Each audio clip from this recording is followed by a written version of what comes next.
So we're here day 2, Goodwood Festival of Speed with Horacio from BMW Blog, and we wanted to show you the BMW Concept Skytop. I've seen the car before. It's the second time with this car. They unveiled it back in May at the Concorso d'Eleganza. Clearly, it's probably the one car that I've seen in recent history that didn't get any bad feedback. A lot of people love the car.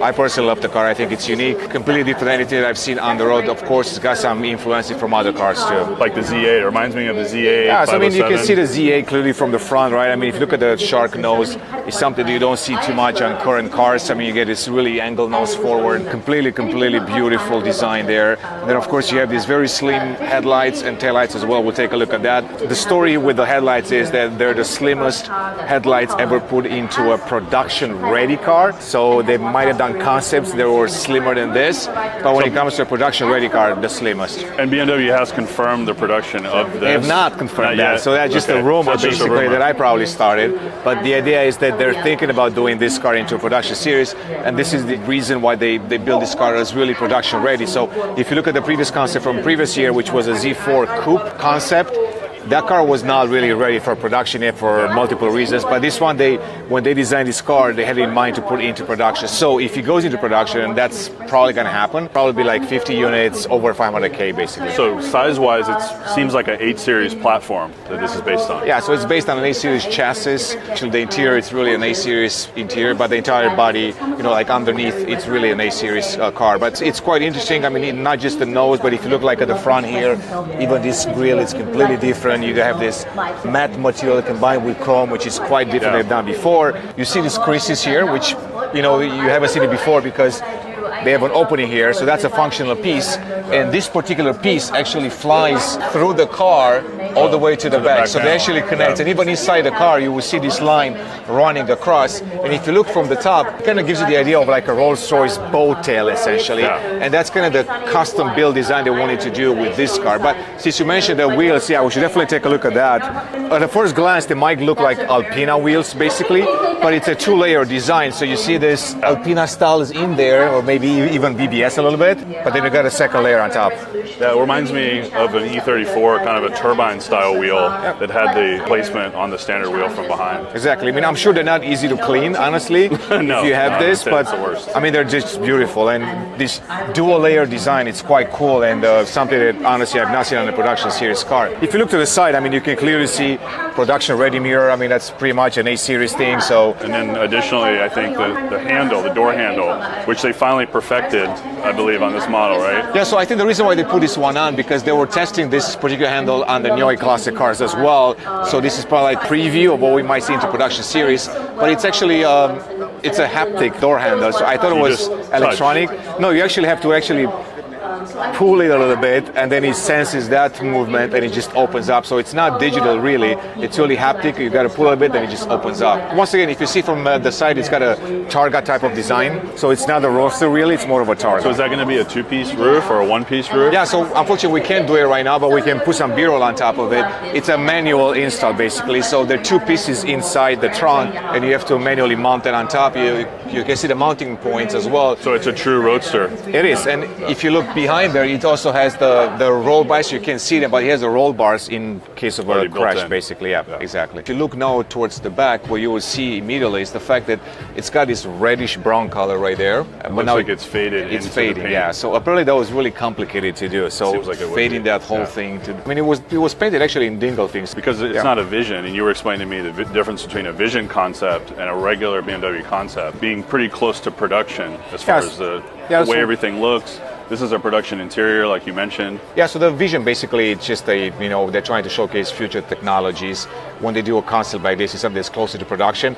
I would say this is not even a concept to me. It's really a car that's ready to go live tomorrow. I don't think they need to change anything on it. Minor details. I mean, you can see the exhaust pipes, oval shape, similar to Alpina style. And that clearly tells you right there that you have a powerful engine. It's the M8 competition engine in there. It probably makes 617 horsepower probably. Yeah, and standing back here, you really can see there's even kind of a reverse shark nose in the rear with boat tail, like you said, in the boat tail design. The slanted forward, they call that a positive nose, and once you have it like this, they call it a negative angle, basically. And once again, they wanted to play this duality, from what I heard, in between the front and the back. But then once again, you see this line that was running across from the front all the way and actually connects here. The spine.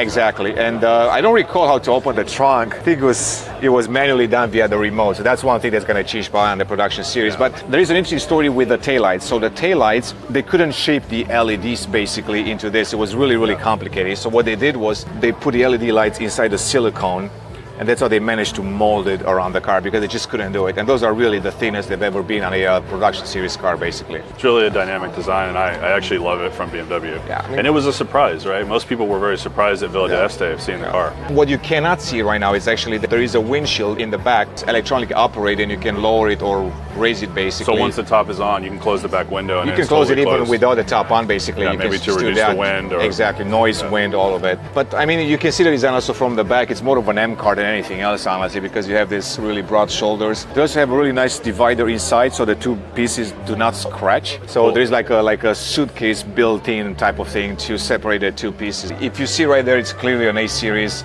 iDrive 7, so that hasn't changed. You have all the physical buttons, which is something that I said that's pretty cool. Looks like they've added the crystal to the steering wheel, which is unique. I haven't seen that. Yeah, so crystals are unique in a way that it's the same design as in the regular one, but it's a rainbow type of color, basically. Yeah. And that's definitely unique. I can see it from here. I can see orange and pinks and and even the leather, it's actually a completely different leather, and you can see the seats. I mean, the design with that leather, it's kind of like double stitch on it. Once again, it was done in the saddlery in Dingolfing by a specialized team, from what I heard, and it's the highest quality they have today. But you can see the entire interior. The idea was also to put leather everywhere possible inside. They said it's supposed to be a luxurious car because if it goes on sale, it'll be over $500,000 basically. Yes. So they gotta justify that price somehow, which is, I still think it's crazy. Steering wheel, a little bit of a different design than usual, still quite beefy, but you can see leather literally everywhere in the car. I mean, it also is everywhere. The old screen design. It does not have the large screen of the newer models, similar to the 8 Series platform would have. It's probably difficult to re-engineer the whole thing and put a new one, but I guess in many ways they wanted to kind of keep it more classy, and a lot of people like this type of design with a lot of buttons and switches and the screen. But I think maybe they've also been working on it for such a longer period of time. Not really. Not really? No, this type of concepts for Villa d'Este, it gets done like 2 to 3 months before the show. And sometimes they're struggling to actually finish it, to put it on the lawn there. Gotcha. And this was the same thing. I mean, it was done a little bit sooner than that, but it was just a few months project. So they do it quickly, and this is why they usually use a coach builder, or if they can, they will build it in-house. And with they did their this. team. So this one actually was a combination, was in-house, but they also use a coach builder for certain parts, which they haven't told me which ones. But that's why they were able to move quite fast. With the previous project, it was a little bit longer because they had to go to Italy, I think, to Turin. And that was with the Z4 Coupe. They had some coach builders involved, a lot more in that vehicle. Yeah, because of crash regulations of complete the roof, basically, it was a little bit more complicated than on the Roadster. So that's the reason why. But that's pretty much the story with this one, really. Well, thanks for showing us around the car. Sure, yeah. You have absolutely beautiful. I mean, you see a lot of people basically looking at this car, and honestly, it's been the one car that if you look at social media, everybody loves the car, honestly. Yeah, I got so many texts as soon as I posted it. People were texting me, asking me about the car. So thanks a lot, Horacio. Appreciate it. No problem. There's more to come from Goodwood Festival of Speed.